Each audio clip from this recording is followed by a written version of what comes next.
Hello and welcome to Gardens by Lindsay. I am Lindsay and this is the first episode in my new series called Gardens from the Ground Up. This episode is going to be the first step in creating a new garden space, and that is the planning stage. So as you can see behind me, I have a lot of yard, suburban backyard. We moved into this house about a month ago, and our old house had about half as much yard as we have now. So that means I can have a much bigger garden, which is very exciting. But I'm not just going to say, okay, here's the garden and that's it. There are some steps involved to make it the garden that I want. So there are some things back here. You can kind of see my greenhouses here. The cattle panels I own are here as well, and some other things. So there are some things growing over in the garden right now, but for next year, I'm going to start working on my more permanent garden space. This first episode of Gardens from the Ground Up is going to be all about planning, making it the space that you really want versus the space that you maybe have right now, or maybe you're looking to expand your garden. Maybe you just moved also and you're looking to create a new garden space. So the first thing you need to think about when it comes to creating a garden space is to take into account the space that you have to work with. So I have this whole backyard, and it is, like I said, over twice as large as the backyard that we had at our old house. And it does not have a sidewalk going down the middle of it like our old house did. So I have this whole yard to play with. Now, when I say I have the whole yard to play with, I have the whole yard to determine where I'm going to use as a garden space. I'm not going to be using all of this. We are, my husband and I, it's just the two of us that live here with the 3 cats that do not go outside, so they don't care about the yard. We do like having people over, and we do like playing yard games like cornhole and stuff like that. We also have a fire pit that's right here, and we like to, you know, have people over. So we do want to keep some green space. Now, maybe your situation is different and you don't need green space, just like grass, or maybe you need more green space than what we might need. Maybe your situation is different. We have kind of decided as a couple that half of the yard is going to be my garden space, and that is for a variety of reasons. One, because that means there's less grass to mow, and we moved into a bigger lot and we have a lot more grass to mow now. So in order to cut down on that, half of this backyard is going to be turning into my garden. Another reason is just because I like it and I maintain it. Gardening is my main hobby, so the more space the better. I've wanted to expand for a few years and I just couldn't because I did not have the space at the old house to really do any more than I already had. So now I have the space and we're going to be expanding the garden. The third reason is just so I can grow more food, so I can help feed more people, which is awesome. I do give produce away quite a lot. I grow a lot of food normally, and there's just the 2 of us. I give it as gifts. I make stuff for Christmas gifts out of the stuff I grow in my garden. I just give away bags of green beans sometimes when I'm overwhelmed. So you really have to determine what your needs are for a garden. Do you just need maybe a couple raised beds? Maybe you just want a couple tomato plants, some peppers, and like that's really it. You don't need to have a huge space. You could do that in a couple raised beds, or you could just, you know, till up a little part of your yard and use that as your garden. If you want to do something a little bit more in depth, like I am, then that would require more space. So depending on what you're looking to do, that will determine how much space you need, how much space you want to have, and how much space you really have to work with. So I'm going to be taking up about half of our backyard. Now, the reason that I am choosing to use this side of the yard over here as opposed to the side where I'm standing over here with the fire pit is because this right here is our deck, and you'll see it comes out pretty far. And then over here, it's a little bit deeper. So having the garden on that end of the yard actually gives me a longer growing space. So that's why I chose to use that end of the yard. And also that end of the yard gets more sun. And that is obviously important when it comes to growing plants. So make sure you're keeping that in mind.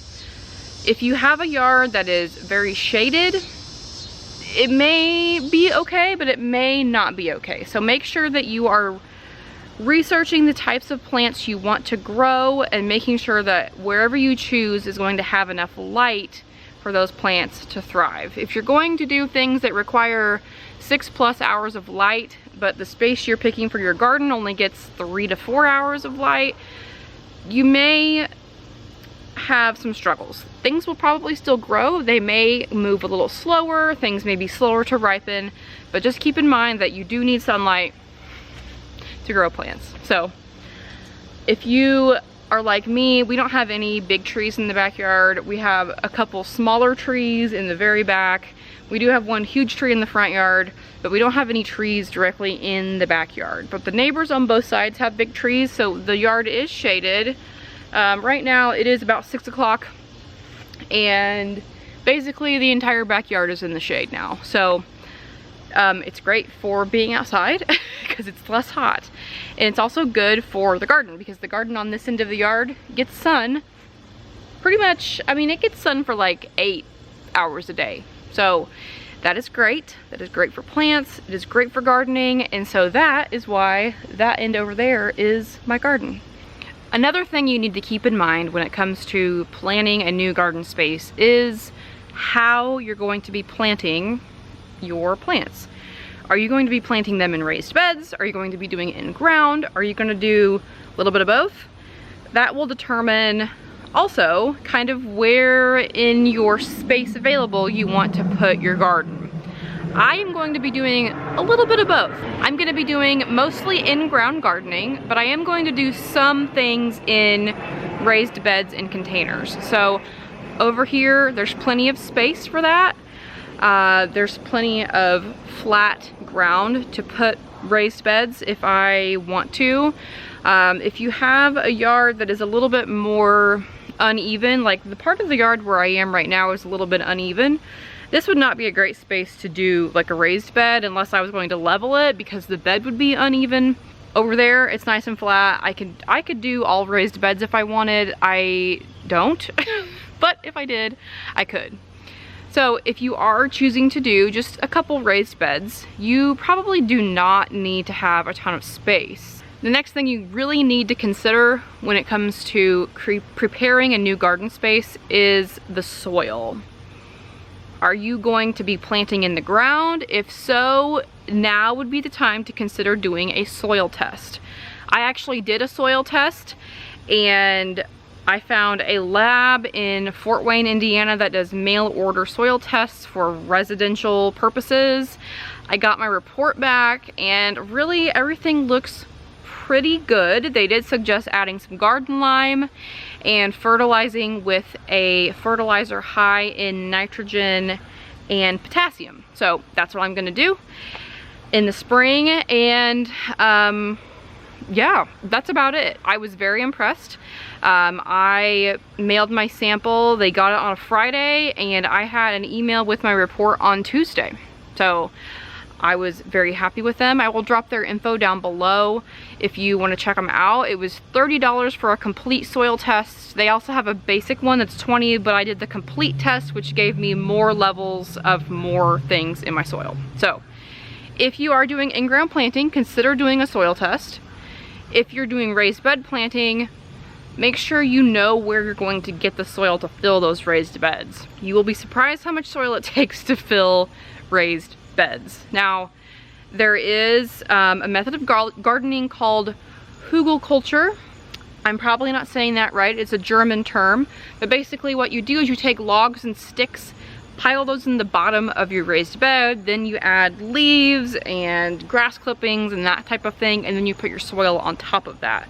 So you're really saving like a third of your raised bed from having to have soil in it. You just use logs and sticks and brush and stuff like that. So that's something that you can look into if you are doing raised beds. When I do eventually build raised beds, I probably will do that method because my raised beds will be pretty tall. I'm going to do strawberries and asparagus in raised beds at some point. So keep that in mind, that if you're doing raised beds, you have to fill them up with something to plant in. Now, when it comes to planting a garden, one of the most important things is figuring out how much space you're going to actually have. Until you know how much space you're actually going to have, you really don't know how much you can plant and really anything else. So the first thing you really need to do after you figure out where in your available space you're going to go is to figure out the actual footprint of the garden. So there's a couple things I suggest using when it comes to planning the footprint, and that is a tape measure and some of these little flags. These are just the little like utility flags. Like if you've ever had them check for utilities in your yard, they just put these little flags in. I got a pack of 25 of these from Lowe's for like $5. So pick up some of these. You can also use just like whatever, but these are nice and easy to see, and it makes planning out where you're going to be putting your new garden space much easier.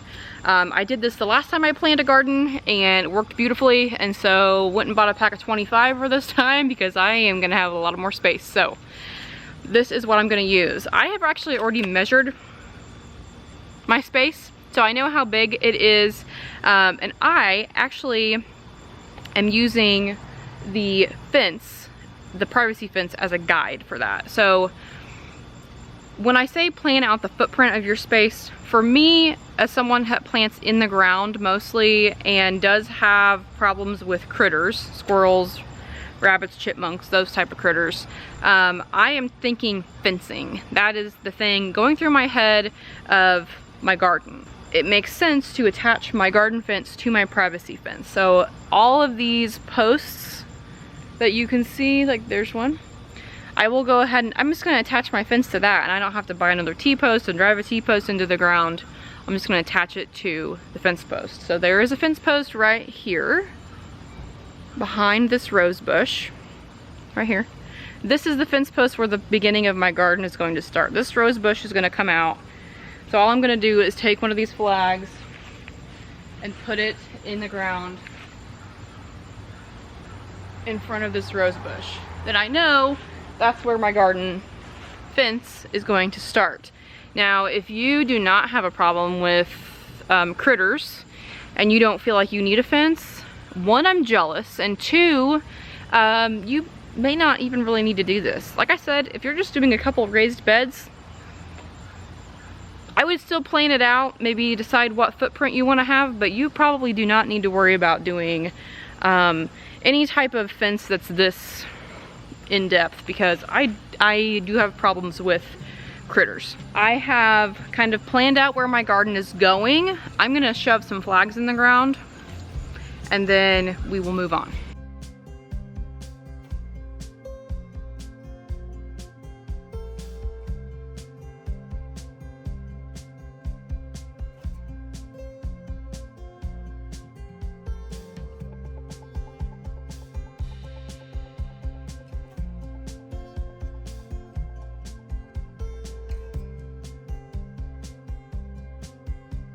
So I put some flags in the ground.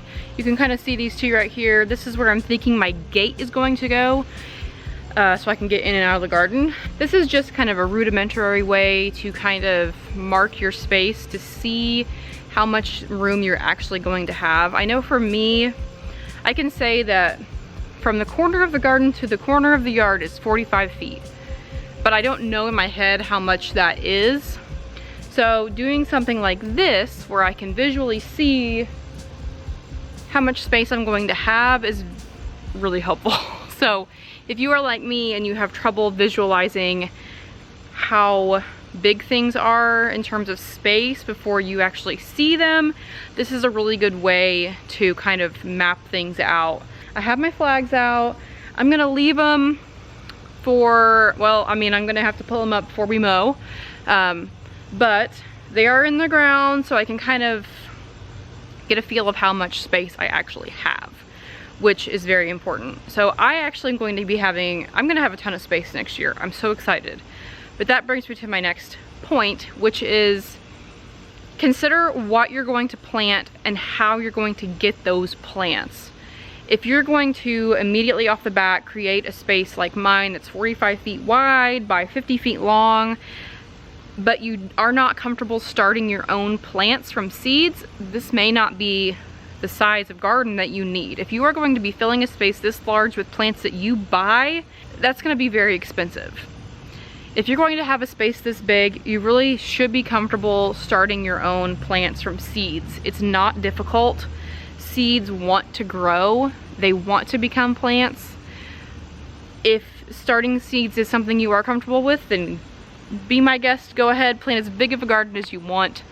I, for the last couple years, have started most everything I've grown from seeds myself. There are a few things that I will buy, but I do try to limit the number of plants that I purchase for my garden every year. If you are looking to just do a couple raised beds, you could go to a nursery or Lowe's and buy a few tomato plants, a few pepper plants, and be totally fine. It just depends on the scale. So think about your budget that you've set for yourself for your garden. Think about what you want to grow. Are you comfortable starting those from seed? Are they things that you can direct sow, like beans can be direct sown, cucumbers can be direct sown, melons can be direct sown. Things like tomatoes, peppers, most herbs, those are things that you will want to start indoors.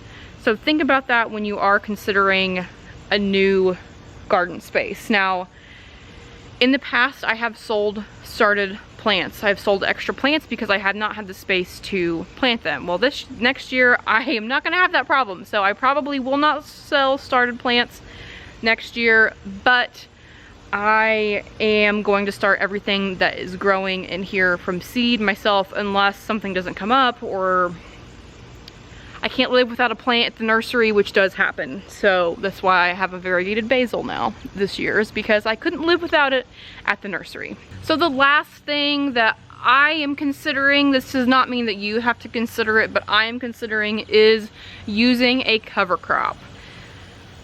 I have never used a cover crop before, but seeing that it is a new space for me, and this is land that has not been gardened in before. It's just grass, and honestly it's wild violets more than grass, but that's okay. Anyway, I am going to be doing a cover crop. So I purchased a cover crop from Botanical Interest called Soil Builder. It is oats and peas. I'm going to be putting cardboard down over in the main part of the garden to kill the grass for about a week or so, and then I will pull the cardboard back and sow my cover crop. Now the cover crop that I am using, I will leave until it frosts here, which normally is mid-October. It could be before then, it could be later than that. And then in the spring, I will till it in to help fluff up the soil and add some more nutrients back to the soil. So that is kind of what I'm thinking. I may also sow some clover in the garden as a cover crop and weed suppressant after the plants are in next spring. So if you are interested in cover crops, I will be using them for the first time this fall and next spring. I'm very excited to see how it works out. That is also something to consider. When you are creating a new space from scratch, there are things that you have to keep in mind in order to not deal with an overrun of weeds. In my old garden space, I actually pulled up all the sod and got rid of it. I mean, we composted all of it. So there was no grass left in my garden. And that did help quite a bit. But using cardboard, landscape fabric, mulching, all of those things help keep weeds under control as well. This has been episode 1 of Gardens from the Ground Up in very hot and humid South Central Indiana, Zone 6A. It is miserably gross out here, so you can probably tell from my dewy complexion. Thanks for joining me. If you have questions, please let me know in the comments down below. I will do my best to answer them. Stay tuned for episode 2, which is called Designing the Garden, which is very exciting for me because I am a graphic designer and design makes me happy. So Thanks so much for joining me on Gardens from the Ground Up, and I will see you in the next episode.